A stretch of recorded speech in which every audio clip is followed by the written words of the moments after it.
If you've got a def header at an International that you need to replace, it's can be a little bit of a lengthy process depending if you got some rusty nuts here, haha.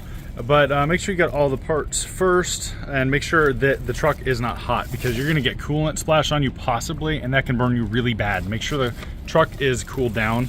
You're gonna need your def header, and they most of the time come with these parts. Go ahead and replace those. Keep the def header in the plastic. You don't wanna get that dirty. Keep it in there. So what I've got is a drain pan. Normally you wanna get clamps and put them up here on the coolant lines. If you don't have clamps, then clean everything off real good, and you can have a drain pan and let it drip down there, but you're gonna have to clean this stuff real good. The easiest way is to have clamps, and I highly recommend that, but if you're in the field and you don't have those, then there kind of is a way around it, but it can take a while, and you gotta put all the coolant back in the truck after, and it just takes forever. So what we've got here is these are 11/16, and what I'll generally do is I'll spray brake clean all over them, let it sit for a second dry, and then some PB blaster, and that'll get them loose if they're not already before. And if they are totally messed up, then you can just go ahead and get new ones. But they each latch into right there. You'll loosen them up a little bit, pop them down there. You can turn them clockwise or counterclockwise, and then pull this bracket out. This thing is completely full, and there is no, yeah, it's full. There is no drain in the bottom here. There's what looks like a hole, and you could punch it up in there, but you don't want to do that, because then the tank itself is messed up. So what I'll generally do is I'll get these def lines off, and you don't push, you actually pull. You clamp them that way around. There's two pieces on each one. See if you can see it. Can't quite see it, but yeah, you push there and these will pop up. And what I generally use is this here, and once you get that done, then you want to clamp the coolant lines here in the back as best you can. Hopefully they don't drip at all. You don't want any coolant getting into the tank. What I'll do is I'll keep this intact and pull it most of the way out, because this thing is heavy. I don't want to drop it on the ground. It's gonna be really hard to get back up, and I might have to empty it. And I honestly don't know how to dispose of def. I don't know what you do with that. Then these Torx right here, these are Torx. These are T27s. They're not 25s, they're not 30s, they're T27s. So keep that in mind. So yeah, I'll go ahead and get this off, and then I will clamp these, or rather pinch these. I'll clamp those and then slide it forward a little bit, and then we can go ahead and replace the def header itself. I got the retaining clip off. Beware, sometimes these will snap if they are really rusty, but because I put the brake clean and the PB blaster on there, let it sit for a minute before I did that, it did help quite a bit, and this one is intact, so I don't have to replace it. Now we'll go ahead and pinch these and pull those off. You should get a couple drips out of here. Even though everything's full, there's no pressure in it, so it's not really gonna push a whole lot out. I got both of them off, and don't worry, you cannot put them on backwards. There's one smaller than the bigger one. So you put the bigger one on the small one, and it just won't latch down, and the small one will not go on the big one, so you cannot reverse them. Go ahead and pop them up there. I generally put that here, and just loop that back around, and it's fine. They're pretty bendy. They're not gonna break. And we gotta clamp this down. This is probably the hardest part of the whole thing, is getting the clamps in there properly, and then working this out.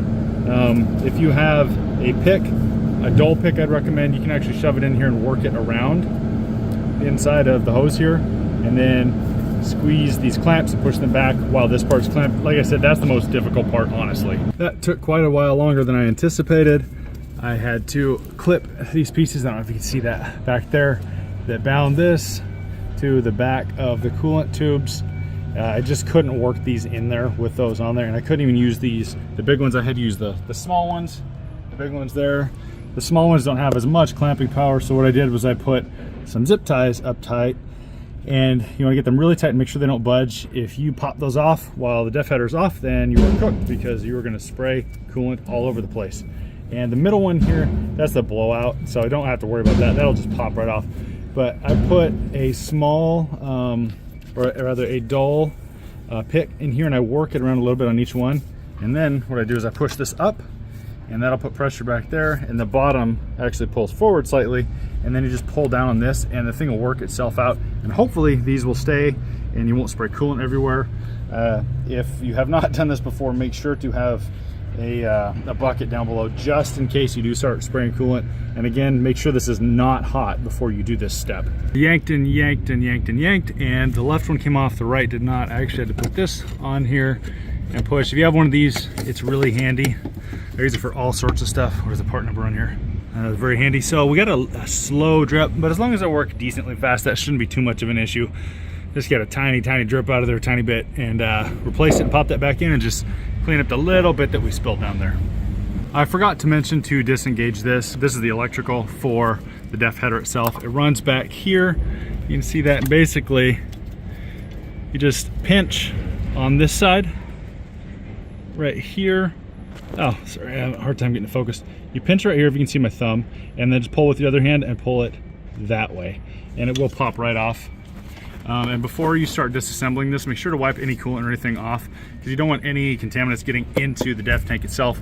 Then you have another problem. You have to take it back off and empty this whole thing, because there's no drain on the bottom of this one. I always start with the Torx in the very back. This one can be the hardest to get to. I tilted it forward and this spilled all over my leg, which is kind of whatever. This stuff out of all fluids doesn't really burn. They say to wash it off, but I mean, follow instructions to do that, but I've never had a problem with it. So I'm gonna work my way around, get all these out, and because this is full, I have to tilt it forward. If it was empty, this would be a lot easier. You just set this on the ground.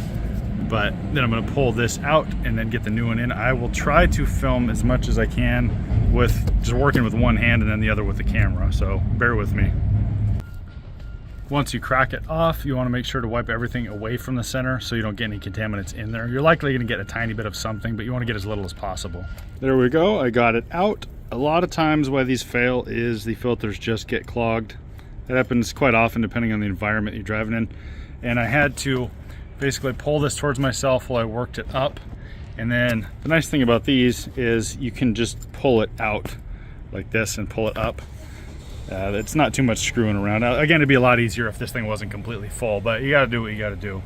And once you are going to put the new one on, be sure to include the gasket. You don't have to put anything on it. I forgot this one time and it started going down the road and it started splashing everywhere out there. We had to call the guy to come back around, and I had to put that on, and that was not a fun day for me. It was a little embarrassing. I forgot that, but make sure to put that on. It can be a little screwy to get it lined up perfectly.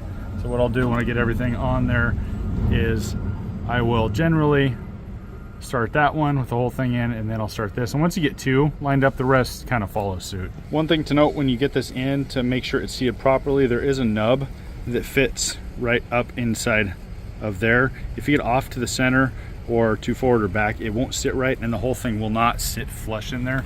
So you've got to seat that properly to get it flush. I've got the first two seated in there, and it did take a bit of rocking to set that properly down inside there on that nub. See how it's pretty much flush. It's not perfect, but once you get one of these started and go through, they're all, these two are hand tight, and I'll get the rest hand tight in a second and tighten them down. But yeah, that's what you want to do to get it flush. And in with the gasket and the top ring there comes this thing, and it's a piece of paper basically telling you the pattern and the torque that you need, and I'm going to pretend to do that. Alrighty, the hardest part is done. I've got those all down, and as you'll note, I always keep these caps on until the last second because I don't want any contaminants getting in here.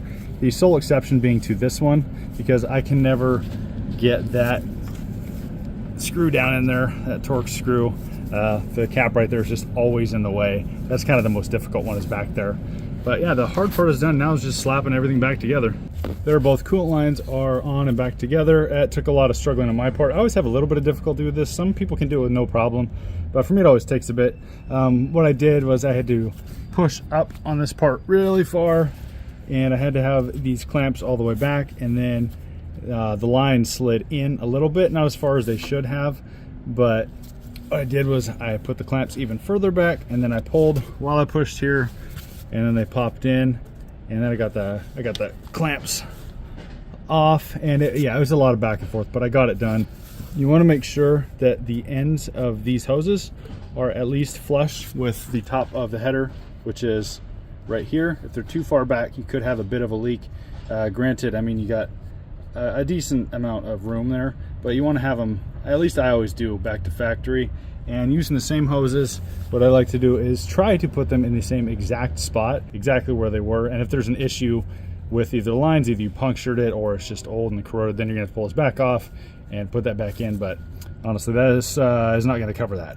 So then I will get these off and I'll put the lines back in. And one thing you do not want to forget is to hook the electrical back up in there. And also the bracket, you don't want this falling off in the freeway. These do snap right back on, or at least they should. You don't have to re-clamp them, you just press them down. There we go. And they should fit just perfect right away. There it is, completely back together, and you want to make sure to run it, get it warm, get it hot to make sure there's no leak coming out of here. But yeah, that's how you replace a def header. This is an International. Granted, each one is going to be a little different. I think its uses are a little easier out of all of them. But yeah, I hope this helped somebody. Thanks for watching.